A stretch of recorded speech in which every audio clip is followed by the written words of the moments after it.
Hello student, how are you?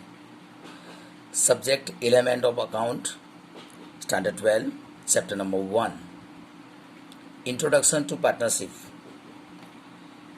Student, introduction है the partnership firm is emerged from capital and managerial limitation of sole proprietorship.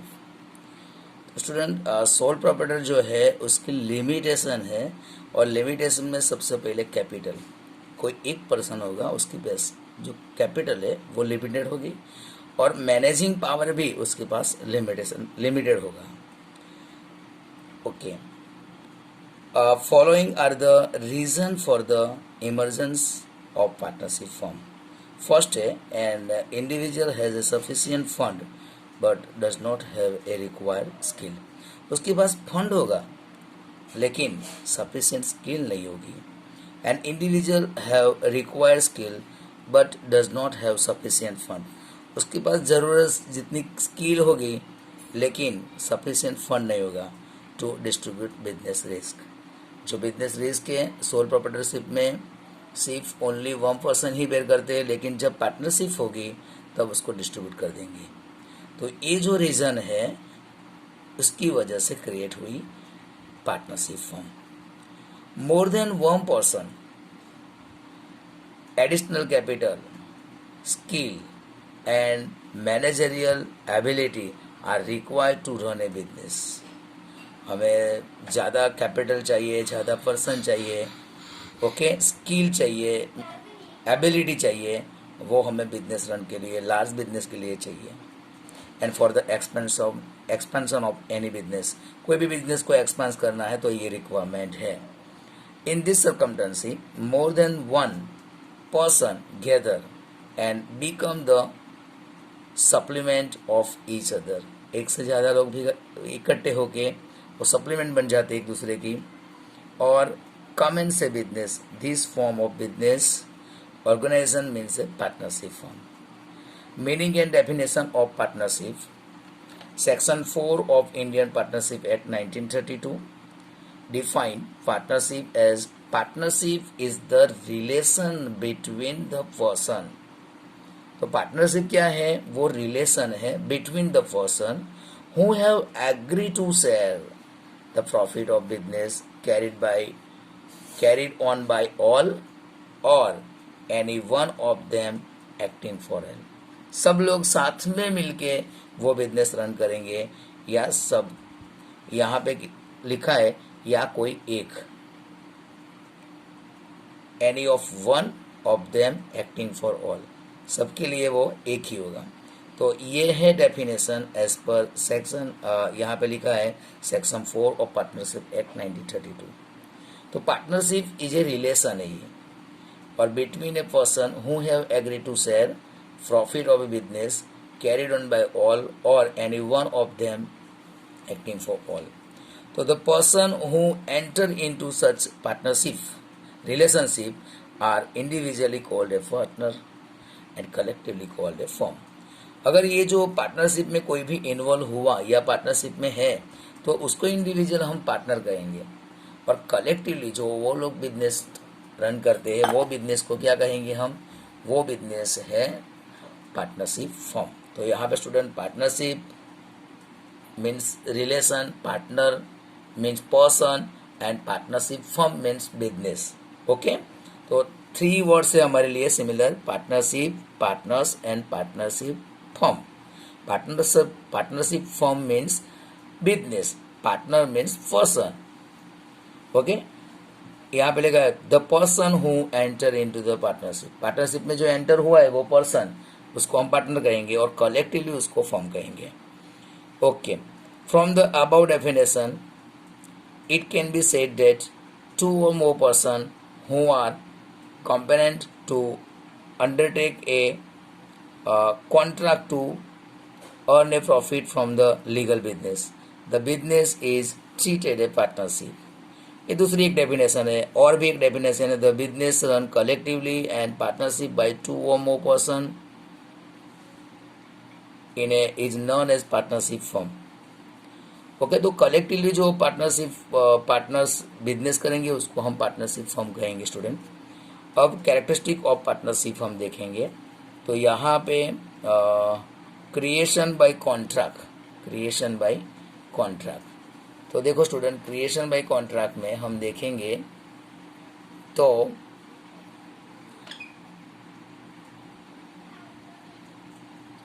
Hello, हाँ, तो partnership immerse through agreement, बहुत important है। Partnership जो existence होने वाली है, अस्तित्व में आने वाली है, वो एग्रीमेंट से आने वाली है। Partnership agreement can be written और oral form, but written form is desirable and advisable.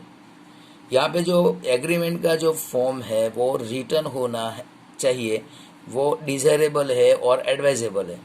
अगर ओरल फॉर्म में है तो हमारे पास कोई एविडेंस नहीं रहेगा।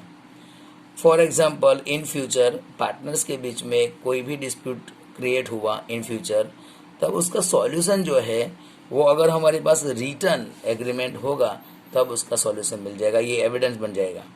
लेकिन ओरल जो एग्रीमेंट है तो हम कुछ नहीं कर पाएंगे, इसीलिए written agreement is desirable and advisable. Profit objective, partnership form from to earn and distribute profit. तो पार्टनरशिप फॉर्म जो है वो प्रॉफिट अर्न करेंगे और डिस्ट्रीब्यूट करेंगे। द डिस्ट्रीब्यूशन ऑफ प्रॉफिट और loss is done among a partners in their pre determined proportion. तो सबसे पहले जो पहले से ही वो तय करेंगे इतना हमारा प्रॉफिट एंड लॉस रेशियो रहेगा, वही रेशियो में वो डिस्ट्रीब्यूट करेंगे। As per partnership act, profit और loss distribution is equal proportion if no provision is made in the contract. अगर कॉन्ट्रैक्ट में कोई प्रोविजन नहीं है तो इक्वल रेशियो में उसको हम डिस्ट्रीब्यूट करेंगे। तो आगे जो स्टूडेंट है उसकी कैरेक्टरिस्टिक वो है legal business. Partnership form is formed to do legal business. In legal business के लिए पार्टनरशिप कभी भी फॉर्मेट नहीं होती है। Agent of each other, the business of partnership firm is run by all partners or any one of them for all more than one partner. Thus, each partner is an agent of each other. सबको similar right है, इसीलिए वो एक दूसरे के agent है। Number of partner, the section 464 of the companies act 2030 compare the government to prescribe a maximum number of partner in a firm subject to maximum of 100. The government has prescribed a maximum number of partners in a firm to be 50. Wide Rule 10 of the Companies Miscellaneous Rules 2014. तो 2014 का जो rules है उसमें maximum 50 और 2030 का जो act है 13 का जो एक्ट है उसमें मैक्सिमम 100 पार्टनर्स होना चाहिए। ओके, मिनिमम तो 2 होगा ही student. Now unlimited liability, as per partnership act partner are responsible to pay a business obligation from their personal property. When the firm does not have sufficient assets to pay liabilities of the business, every partners individually and collectively is responsible to a partnership firm. Therefore, a liability of each partner is unlimited. यहाँ पे every partner की जो liability है वो unlimited है। Okay, तो सभी partners की लायबिलिटी वो अनलिमिटेड रहेगी यहाँ पे, क्योंकि अगर बिजनेस में फॉर्म में कभी कभी ऐसा होगा कि लायबिलिटी पे करने के लिए सफिशिएंट असेट नहीं है, तब वो उसकी पर्सनल असेट्स सेल करके उसको क्या करेंगे, पे करेंगे, इसीलिए अनलिमिटेड लायबिलिटी है। लास्ट जो है वो ownership and management of firm. Partners are owner of business and they do the management of business. So here ownership and management is equal. The management of business is done either by all partners or one partners or by more than one partners. Okay student, तो ये थी characteristic of partnership. Now partnership deed, बहुत important topic है हमारे लिए। तो the emergence of partnership is from the agreement. कोई भी पार्टनरशिप इमर्ज होगी वो एग्रीमेंट से ही। Partner undertake a agreement within the provision of partnership act. Partnership deed acceptable to all partners is prepaid at the time of the commencement of partnership firm. जब भी partnership start होगी, commencement होगी, तब ये partnership deed prepare किया जाता है। The partnership agreement can be written और ओरल। ये रिटन भी होगा और ओरल भी होगा। A written agreement is partnership is known as partnership deed. जो रिटर्न एग्रीमेंट है उसको हम कहेंगे partnership deed. A written partnership deed is desirable and advisable so that the solution of any misunderstanding और dispute in future can be obtained on the business of the provision of the partnership deed. The partnership deed is a administrative, ये बहुत important है student. The partnership, what is the partnership deed? तो उसका जो answer है, the partnership deed is a administrative consideration constitution of partnership firm.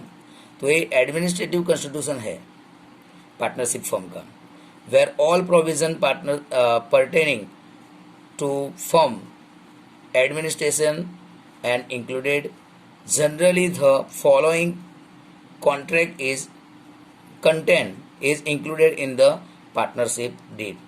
तो ये following जो कंटेंट है वो पार्टनरशिप डीड में इंक्लूड होता है। सबसे पहले डिटेल ऑफ पार्टनर्स, यहाँ आपके पार्टनर्स का नेम, एड्रेस, उसकी एज, क्वालिफिकेशन और उसका बिजनेस वो डिटेल में देंगे। डिटेल ऑफ फॉर्म, फॉर्म्स का नेम, उसका एड्रेस यहाँ पे लिखेंगे। Types of business, types of business में ये प्रोडक्शन मैन्युफैक्चरिंग फॉर्म है या ट्रेड फॉर्म है, ट्रेडिंग करने वाली है, या तो सर्विस प्रोवाइड करने वाली फॉर्म है। तो टाइप्स ऑफ बिजनेस हमें लिखना है यहाँ पे। और कमेंसमेंट ऑफ पार्टनरशिप, कब से स्टार्ट हुई है, कमेंसमेंट कब हुआ, वो हम डेट लिखेंगे।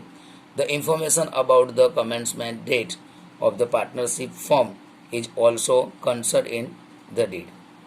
उसके बाद कैपिटल, स्टूडेंट यहाँ पे कैपिटल में the amount of capital introduce by each partner is mentioned here in the deed. सभी लोग, जब भी पार्टनर जो है वो कितनी कैपिटल ब्रिंग करने वाले हैं वो यहाँ पे लिख देते हैं हम। और लिखा है is not a mentioned to bring is capital by each mandatory. वो फर्जियात या कहते हैं ना, मैं कंपलसरी नहीं है कि उसको कैपिटल ब्रिंग करनी है, लानी है। Okay, interest on capital, whether interest on capital is to be paid और not. If yes, then what is the percentage? These points are mentioned here in the partnership deed. If no provision is made, अगर provision है ही नहीं, तो in partnership deed no interest on capital is paid in the partners. Drawing, when maximum amount can be यहाँ पे लिखो what maximum amount can be withdraw by each partner is also mentioned here in a partnership deed. Maximum amount कितनी वो withdraw कर पाएंगे वो हमें यहाँ पे मेंशन करना पड़ता है, अदरवाइज प्रॉब्लम होता है। उसके बाद interest on drawing, at what rate interest is to be charge on the drawing made by the partner during the year is also mention here in the partnership deed. There is no provision in the partnership act for the interest on a drawing, but the necessary such provision can be included in the partnership deed। वो ज़रूरत है यहाँ पे, अगर जो partnership deed में नहीं है तो उसको हम पे नहीं करने वाले। उसके बाद distribution of profit and loss, student जो भी प्रॉफिट और लॉस होगा वो हमें प्रॉफिट एंड लॉस प्रोपोर्शन में उसको डिस्ट्रीब्यूट करना है। तो यहाँ पे मेंशन करना पड़ता है what is the profit and loss proportion या रेशियो। उसके बाद salary, bonus, commission and remuneration to the partners, जो वर्किंग पार्टनर है उसको हमें सैलरी, बोनस, कमीशन और रेम्यूनरेशन देना पड़ता है। तो यहाँ पे मेंशन करना पड़ता है कि what amount of salary, bonus और commission to pay the working partner. Interest on loan provide by partners to form, अगर फर्म को किसी पार्टनर्स ने हमें लोन दिए तो ये जो लोन है, लोन के ऊपर कितना इंटरेस्ट पे करना है वो यहाँ पे मेंशन किया जाता है। अगर नहीं किया है तो 6% per annum interest will be paid.